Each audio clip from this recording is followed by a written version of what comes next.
ভূমিকা নিম্নোক্ত গ্রন্থটি ধৈর্য নামক মহৎ চরিত্রের একটি গুরুত্বপূর্ণ দিক গ্রহণ করার জন্য তাদের জীবনে যে পরীক্ষা এবং পরীক্ষার সম্মুখীন হয় তার কিছু সুবিধা এবং জ্ঞান নিয়ে আলোচনা করে। জামে আত তিরমি 2003 নম্বরে প্রাপ্ত হাদিস অনুসারে মহানবী হযরত মুহাম্মদ সাক পরামর্শ দিয়েছেন যে বিচার দিবসের দাড়িপাল্লায় সবচেয়ে ভারী জিনিসটি হবে মহৎ চরিত্র। এটি মহানবী মুহাম্মদ সাল্লাল্লাহু আলাইহি ওয়াসাল্লামের গুণাবলীর মধ্যে একটি, যা মহান আল্লাহ পবিত্র কুরআনের 6-8 নং আয়াত আল কালামে প্রশংসা করেছেন। এবং প্রকৃতপক্ষে আপনি একটি মহান নৈতিক চরিত্রের। তাই মহৎ চরিত্র অর্জনের জন্য পবিত্র কুরআনের শিক্ষা ও মহানবী হযরত মুহাম্মদ সাল্লাল্লাহু আলাইহি ওয়াসাল্লামের ঐতিহ্য অর্জন ও আমল করা সকল মুসলমানের কর্তব্য। টেস্ট ও ট্রায়ালের সুবিধা পবিত্র কুরআন স্পষ্ট করে দিয়েছে যে মুসলমানদের তাদের সারা জীবন অসুবিধা ও পরীক্ষার সম্মুখীন হওয়ার নিশ্চয়তা দেওয়া হয়েছে। অধ্যায় 2 আল বাকারা আয়াত 155। আর আমরা অবশ্যই তোমাদেরকে পরীক্ষা করব কিছু ভয়, ক্ষুধা এবং ধনসম্পদ ও জান ও ফলফসলের ক্ষতির মাধ্যমে, তবে ধৈর্যশীলদের সুসংবাদ দাও। অতএব তাদের কিছু উপকারিতা এবং প্রজ্ঞা বোঝা গুরুত্বপূর্ণ যাতে কেউ তাদের ধৈর্য এবং মহান আল্লাহর প্রতি আনুগত্য বৃদ্ধি করতে পারে। প্রথম সুবিধা হল পরীক্ষা এবং অসুবিধার মধ্য দিয়ে একজন মুসলিম মহান আল্লাহর অসীম ক্ষমতাকে ভালোভাবে বুঝতে পারে। এটি ঘটতে পারে যখন একজন মুসলিম কোনো অসুবিধার সম্মুখীন হয় তারা তাদের কাছে থাকা সম্পদ, যেমন ব্যক্তিগত স্বাস্থ্যসেবা দিয়ে প্রতিকার করতে পারে না। এই উপলব্ধি মানুষকে মহান আল্লাহর আনুগত্যে জীবনযাপন করতে অনুপ্রাণিত করে, তার আদেশ পালন করে, তার নিষেধ থেকে বিরত থেকে এবং ধৈর্যের সাথে ভাগ্যের মোকাবিলা করে। সারা জীবন পূর্ণরূপে জেনে রাখে যে কোনো সম্পদ বা সামাজিক প্রভাব তাদেরকে আল্লাহর হুকুম থেকে রক্ষা করবে না। শ্রেষ্ঠ সুতরাং একটি পরীক্ষা বা অসুবিধা যা একজন মুসলিমকে এই দিকে চালিত করে তা তাদের আনুগত্যের কারণ হতে পারে এবং সেই জন্য শেষ দিনে তাদের মুক্তির কারণ হতে পারে। পরীক্ষার পরবর্তী প্রজ্ঞা এবং সুবিধা হল যে এর ফলে একজন মুসলিম মহান আল্লাহর কাছে নম্র হয়ে উঠতে পারে। যখন একজন ব্যক্তি সর্বদা স্বাচ্ছন্দ্যের সময়গুলি অনুভব করে তখন তাদের পক্ষে তাদের জীবন এবং তাদের যা আছে তা নিয়ে অহংকারী এবং গর্বিত হওয়া সহজ। এটি লক্ষ্য করা গুরুত্বপূর্ণ যে একজনকে জাহান্নামে নিয়ে যাওয়ার জন্য শুধুমাত্র একটি পরমাণুর মূল্যের গর্বের প্রয়োজন। এটি সহিহ মুসলিম 265 নম্বরে পাওয়া একটি হাদিসে নিশ্চিত করা হয়েছে। পরীক্ষা এবং অসুবিধাগুলি এই গর্বকে ভেঙে দিতে পারে এবং মুসলমানদেরকে স্মরণ করিয়ে দিতে পারে যে তাদের মহান আল্লাহর নম্র বান্দা হিসাবে আচরণ করা উচিত। অতএব যে সমস্ত মুসলমানদের অসুবিধার সম্মুখীন হতে হয় তাদের জন্য এটা নিশ্চিত করা গুরুত্বপূর্ণ যে তারা নিজেদের থেকে অহংকারের যে কোন চিহ্ন মুছে ফেলেছে, এই স্বীকার করে যে তাদের কাছে থাকা প্রতিটি আশীর্বাদ মহান আল্লাহ ছাড়া অন্য কেউ তাদের দিয়েছেন। প্রকৃতপক্ষে এমন কিছুর জন্য গর্বিত হওয়া যা সৃষ্ট এবং সহজাতভাবে অন্য কারো অন্তর্গত। পরীক্ষা এবং অসুবিধার পেছনের পরবর্তী প্রজ্ঞা হল যে তারা মুসলমানদেরকে তাদের ক্রিয়াকলাপে প্রকৃত আন্তরিকতা অবলম্বন করতে উৎসাহিত করে, যার অর্থ শুধুমাত্র মহান আল্লাহকে সন্তুষ্ট করার জন্য সৎকর্ম সম্পাদন করতে। সমস্যায় ভুগছেন এমন একজন মুসলিম বোঝেন যে তাদের প্রয়োজনের মুহূর্তে একমাত্র আল্লাহই তাদের সাহায্য করতে পারেন এবং তিনি তখনই তাদের প্রতি সাড়া দেবেন যখন তাদের আন্তরিকতা থাকবে। অধ্যায় 6 আল আনাম আয়াত 17। এবং আল্লাহ যদি তোমাকে বিপদে ফেলেন তবে তিনি ছাড়া তা দূর করার কেউ নেই, আর যদি তিনি তোমাকে কল্যাণে স্পর্শ করেন তাহলে তিনি সব কিছুর উপর ক্ষমতাবান।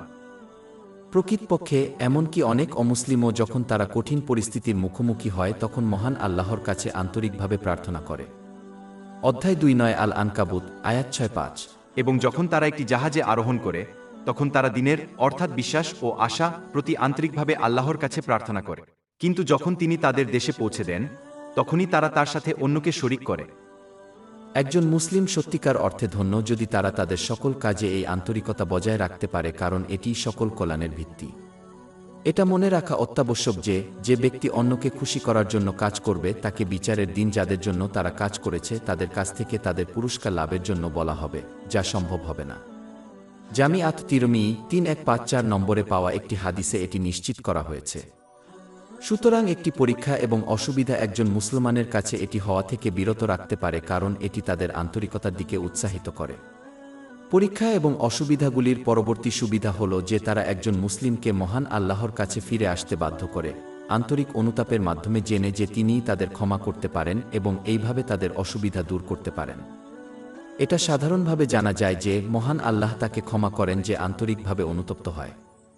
আন্তরিক অনুশোচনার শর্তগুলির মধ্যে রয়েছে অনুতপ্ত হওয়া, মহান আল্লাহর কাছে ক্ষমা প্রার্থনা করা, এবং অন্য যে কারো সাথে অন্যায় করা হয়েছে গুনাহের দিকে ফিরে না যাওয়ার প্রতিশ্রুতি দেওয়া এবং মহান আল্লাহর সম্মানে লঙ্ঘিত যে কোনো অধিকার পূরণ করা এবং মানুষ একটি পরীক্ষা বা অসুবিধা যা একজনকে আন্তরিক অনুতাপের দিকে চালিত করে তা আসলে একটি মহান আশীর্বাদ, কারণ এটি বিচারের দিনে তাদের পরিত্রাণের কারণ হতে পারে। বিপরীতভাবে যে পরীক্ষা বা অসুবিধার সম্মুখীন এই বিশেষ প্রজ্ঞা বুঝতে ব্যর্থ হয় সে আন্তরিকভাবে অনুতপ্ত হবে না। এই আচরণ তাদেরকে জাহান্নামের কাছাকাছি নিয়ে যাবে। উদাহরণস্বরূপ, যে ব্যক্তি তাদের প্রতি অন্যায় করেছে তাদের কাছ থেকে ক্ষমা চাইতে ব্যর্থ হলে বিচারের দিন বিচারের মুখোমুখি হবে। তাদের ভুক্তভোগীদের তাদের নেক আমল দেওয়া হবে এবং প্রয়োজনে ন্যায়বিচার প্রতিষ্ঠিত না হওয়া পর্যন্ত তাদের ভুক্তভোগীদের পাপ দেওয়া হবে। এটি তাদের জাহান্নামে নিক্ষিপ্ত হতে পারে। সহিহ মুসলিমের 6579 নম্বর হাদিসে এ বিষয়ে সতর্ক করা হয়েছে। পরীক্ষা এবং অসুবিধার পিছনে পরবর্তী জ্ঞান হল মুসলমানদেরকে একটি গুরুত্বপূর্ণ ইবাদত করতে অনুপ্রাণিত করা, যেমন মহান আল্লাহর কাছে প্রার্থনা। জামে আত তিরমিজি 3371 নম্বরে পাওয়া একটি হাদিসে এর পরামর্শ দেওয়া হয়েছে। প্রার্থনা একজনের নম্রতা এবং মহান আল্লাহর প্রভুত্বের স্বীকৃতির একটি চরম চিহ্ন। যে ব্যক্তি এই সৎকাজের দিকে পরিচালিত হয় তাকে দুনিয়া ও আখিরাতে বরকত লাভের পথ দেখানো হয়েছে। প্রকৃতপক্ষে সহিহ মুসলিমে পাওয়া একটি হাদিস নম্বর 6936 গ্যারান্টি দেয় যে প্রতিটি প্রার্থনা যা সঠিকভাবে করা হয় মহান আল্লাহ তাআলা কোনো না কোনো আকারে কবুল করেন।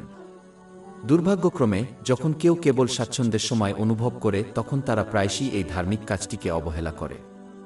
সুতরাং একটি পরীক্ষা বা অসুবিধার সম্ভাব্য জ্ঞান হল একজন মুসলিমকে এই মহান কাজের দিকে ধাবিত করা।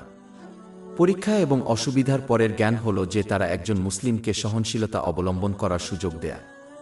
এটি একটি অত্যন্ত প্রিয় বৈশিষ্ট্য যা জামি আত তিরমিজি 2011 নম্বরে পাওয়া একটি হাদিসে ঘোষণা করা হয়েছে। ধৈর্যের মধ্যে রয়েছে আল্লাহ, মহান আল্লাহর প্রতি আন্তরিকভাবে আনুগত্য করা, সহজে এবং কঠিন উভয় সময়েই আল্লাহর আদেশ পালন করা, বিরত থাকা তার নিষেধ থেকে এবং ধৈর্যের সাথে ভাগ্যের মোকাবিলা করে। সহনশীলতা একজনকে আল্লাহর উপাসনা করতে বাধা দেয়, যার মাধ্যমে তারা সহজের সময়ে তার প্রতি সন্তুষ্ট হয় কিন্তু অসুবিধার সময় তার আনুগত্য থেকে দূরে সরে যায়। এই মনোভাব প্রতিরোধ করা অত্যন্ত গুরুত্বপূর্ণ, কারণ এই ব্যক্তি শেষ পর্যন্ত উভয় জগতেই হারাবেন। অধ্যায় 22 আল হজ আয়াত 1 এবং মানুষের মধ্যে এমন একজন যে কিনারায় আল্লাহর ইবাদত করে, যদি তিনি ভালো দ্বারা স্পর্শ করা হয় তিনি এটি দ্বারা আশ্বস্ত হয়, কিন্তু যদি সে বিচারে আঘাত পায় তবে সে মুখ ফিরিয়ে নেয়, সে দুনিয়া ও আখেরাত হারিয়েছে। পরীক্ষা ও পরীক্ষা ছাড়া একজন মুসলমান প্রকৃত সহনশীলতা অবলম্বন করতে এবং প্রদর্শন করতে ব্যর্থ হতে পারে এবং তাই এর মাধ্যমে অনেক পুরস্কার লাভ থেকে বঞ্চিত হতে পারে। একজনের দ্বারা অন্যের দ্বারা অন্যায় করা হয়েছে এমন পরিস্থিতিতে পরীক্ষা এবং অসুবিধার পিছনে পরবর্তী জ্ঞান হল তাদের অত্যাচারীকে ক্ষমা করে প্রতিদান এবং মহান আল্লাহর ক্ষমা লাভ করা। অধ্যায় 24 আন-নূর আয়াত 22 এবং তাদের ক্ষমা করুন এবং উপেক্ষা করুন। তুমি কি চাও না যে আল্লাহ তোমাকে ক্ষমা করুক? সমস্ত মুসলিম মহান আল্লাহর কাছে ক্ষমা কামনা করে, কিন্তু কিছু ক্ষেত্রে তারা তাদের বড় পাপ মোচন করার জন্য আন্তরিক অনুতাপ করে না বা তারা তাদের ছোট পাপ মুছে ফেলার জন্য যথেষ্ট সৎ কাজ করতে ব্যর্থ হয়। এই ক্ষেত্রে অন্যের দ্বারা সৃষ্ট একটি পরীক্ষা বা অসুবিধা একজন মুসলমানকে মহান আল্লাহর ক্ষমা লাভের উপযুক্ত সুযোগ প্রদান করে, তার জন্য তাদের অত্যাচারীকে ক্ষমা করে। এই অসুবিধার অনুপস্থিতিতে একজন মুসলমান বিচারের দিনে মহান আল্লাহকে তার ক্ষমা না পেয়ে তার মুখোমুখি হতে পারে, যা একটি বিপর্যয়কর পরিণতি। পরীক্ষা এবং অসুবিধার পরের জ্ঞান হল একজন মুসলিমের জন্য মহান আল্লাহর ভালোবাসা লাভ করা। অধ্যায় 3 আলে ইমরান আয়াত 146 আর আল্লাহ ধৈর্যশীলদের ভালোবাসেন। উপরন্তু মহান আল্লাহর ভালোবাসা পাওয়া যায় যখন একজন মুসলিম আন্তরিকভাবে তাদের বাধ্যতামূলক দায়িত্ব পালন করে এবং স্বেচ্ছায় সৎকর্ম সম্পাদন করে। সহিহ বুখারী 6502 নম্বরে পাওয়া একটি হাদিসে এটি উপদেশ দেওয়া হয়েছে। কিন্তু যে মুসলিম এই উপদেশের উপর আমল করতে ব্যর্থ হয় তারা এখনও কঠিন বা পরীক্ষার সময় ধৈর্য প্রদর্শনের মাধ্যমে মহান আল্লাহর ভালোবাসা পেতে পারে। পূর্বে উদ্ধৃত হাদিস অনুসারে মহান আল্লাহ যখন একজন মুসলমানকে ভালোবাসেন তখন তিনি তাদের শরীরের প্রতিটি অঙ্গকে শুধুমাত্র তার আনুগত্য করার ক্ষমতা দেন। এই মুসলিম খুব কমই পাপ করে। উপরন্তু মহান আল্লাহ তাদের প্রার্থনা পূরণ করেন এবং তাদের আশ্রয় দেন। যে এটি অর্জন করবে সে অবশ্যই মহান আল্লাহর রহমতে উভয় জগতে সফল হবে। এবং এই সাফল্যের মূল হল পরীক্ষা এবং কঠিন সমস্যা একজন মুসলিম মহান আল্লাহর সন্তুষ্টির জন্য ধৈর্যের সাথে মোকাবেলা করে। এটি রোগীকে দেওয়া অগণিত পুরস্কারের একটি দিক যা অধ্যায় 3 আয় জুমার 10 আয়াতে উল্লেখ করা হয়েছে। রোগীকে হিসাব ছাড়াই তাদের পুরস্কার দেওয়া হবে, অর্থাৎ সীমা পরীক্ষা এবং অসুবিধার পরের জ্ঞান হল যে তারা প্রকৃত জ্ঞানের অধিকারী তাদের জন্য মহান সুখের দিকে নিয়ে যেতে পারে। বিপদের সময় ধৈর্য ধারণ করার ফলে কত বড় নিয়ামত পাওয়া যায় সে সম্পর্কে জ্ঞানীগণ অবগত। উদাহরণস্বরূপ মহানবী হযরত মুহাম্মদ শাহ একবার সুনানে ইবনে মাজা 4023 নম্বরে পাওয়া একটি হাদিসে উপদেশ দিয়েছিলেন যে মহান আল্লাহ প্রত্যেক ব্যক্তিকে তাদের ঈমানের শক্তি অনুসারে পরীক্ষা করেন। সুতরাং একজন বুদ্ধিমান মুসলিম জানে যে তাদের পরীক্ষা করা হচ্ছে কারণ তাদের দৃঢ় বিশ্বাস রয়েছে এবং এটি উভয় জগতের একজনের পরিত্রাণের একটি চমৎকার ইঙ্গিত। আরেকটি উদাহরণ হল জামে আত-তিরমিজি 2402 নম্বরে একটি হাদিস পাওয়া গেছে। বিচার দিবসে যারা পৃথিবীতে বড় পরীক্ষার সম্মুখীন হয়নি তারা যখন ধৈর্য সহকারে পরীক্ষা সহযোগীদের দেওয়া পুরস্কারটি দেখবে তখন তারা কামনা করবে যে তারা তাদের জীবনে একই ধরনের সমস্যার মুখোমুখি হয়েছিল। পৃথিবী যেমন কাঁচি দিয়ে তাদের চামড়া কেটে ফেলা। যখন কোনো মুসলমান সমস্যার সম্মুখীন হয় তখন এই শিক্ষাগুলো নিয়ে চিন্তাভাবনা করে তা অনেক সুখের দিকে নিয়ে যেতে পারে কারণ তারা মহান আল্লাহর কাছ থেকে উভয় জগতেই মহান পুরস্কার পাওয়ার আশা করে।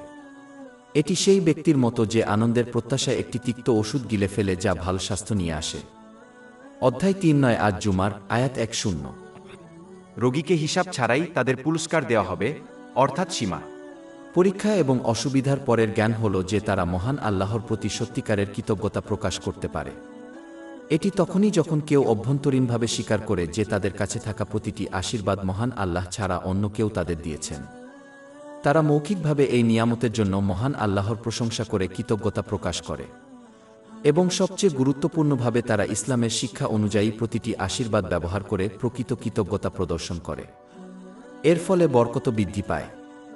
অধ্যায় 1 ইব্রাহিম আয়াত 7। যদি তুমি কৃতজ্ঞ হও, আমি অবশ্যই তোমাকে অনুগ্রহে বৃদ্ধি করব। যখন একজন ব্যক্তি অস্থায়ীভাবে এমনকি স্থায়ীভাবে একটি আশীর্বাদ হারিয়ে ফেলে, যেমন তার সুস্বাস্থ্য, তখন তার মূল্যের প্রশংসা করার সম্ভাবনা বেশি থাকে এবং তাই আশীর্বাদ এবং অন্যান্য আশীর্বাদকে সঠিকভাবে ব্যবহার করে, যা প্রকৃত কৃতজ্ঞতা। আশীর্বাদের এই উপলব্ধি কিছু ক্ষেত্রে একজন ব্যক্তিকে প্রথমে অসুবিধা এবং পরীক্ষার সম্মুখীন না করে ঘটতে পারে না। পরীক্ষা এবং অসুবিধার পরের প্রজ্ঞা হল যে সেগুলি একজনের পাপ মোচনের একটি উপায়। যে ক্ষেত্রে কেউ আন্তরিকভাবে অনুতপ্ত হতে ব্যর্থ হয় বা তার ছোটখাট পাপ মোচন করার জন্য যথেষ্ট সৎ কাজ করতে ব্যর্থ হয়, পরীক্ষা এবং অসুবিধা হল পরিশুদ্ধির একটি উপায়। এটি অনেক হাদিসে নিশ্চিত করা হয়েছে, যেমন সহিহ বুখারী 5640 নম্বরে পাওয়া একটি, যেখানে উপদেশ দেওয়া হয়েছে যে একজন মুসলিম ধৈর্যের সাথে মোকাবিলা করা প্রতিটি বিপদ বা অসুবিধা তাদের গুনাহগুলিকে মুছে ফেলার দিকে নিয়ে যায়, যদিও কষ্টটি কাটার মতো ছোট হয়। উপরন্তু তিক্ত সত্য এই যে ক্ষেত্রে একজনকে তাদের পাপের পরিণতির মুখোমুখি হতে হবে সেক্ষেত্রে তারা পরবর্তীতে অপেক্ষা এই পৃথিবীতে তাদের মুখোমুখি হবে। আখেরাতের কষ্টের তুলনায় দুনিয়ার কষ্টগুলো তুচ্ছ। অতএব একজন মুসলমানের সর্বপ্রথম সকল প্রকার গুনাহ থেকে বেঁচে থাকা উচিত এবং যদি সেগুলি ঘটে থাকে তবে তার থেকে আন্তরিকভাবে তাওবা করা উচিত। যদি তারা অসুবিধার সম্মুখীন হয় তবে তাদের ধৈর্য ধারণ করা উচিত এবং মেনে নেওয়া উচিত যে এটি তাদের পাপের পরিশুদ্ধির একটি উপায় হতে পারে, যা পরবর্তী জগতে জাহান্নামের আগুনের মাধ্যমে পাপ থেকে পবিত্র হওয়ার চেয়ে অনেক ভালো। পরীক্ষা এবং অসুবিধার পিছনে পরবর্তী জ্ঞান হল যে তারা মুসলিমদেরকে অন্যদের প্রতি সহানুভূতিশীল হতে অনুপ্রাণিত করতে পারে যারা সমস্যার সম্মুখীন হচ্ছে। এটি তাদের উপায় অনুযায়ী অন্যদের সাহায্য করতে উৎসাহিত করতে পারে।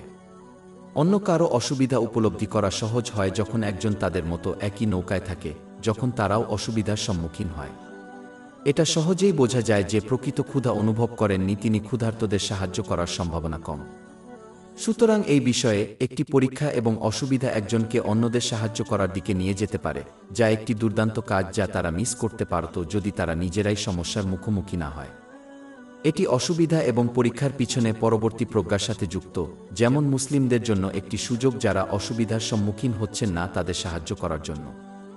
যদি অভাবী না থাকত তাহলে মুসলমানরা কিভাবে তাদের সাহায্য করে অসংখ্য পুরস্কার লাভ করবে?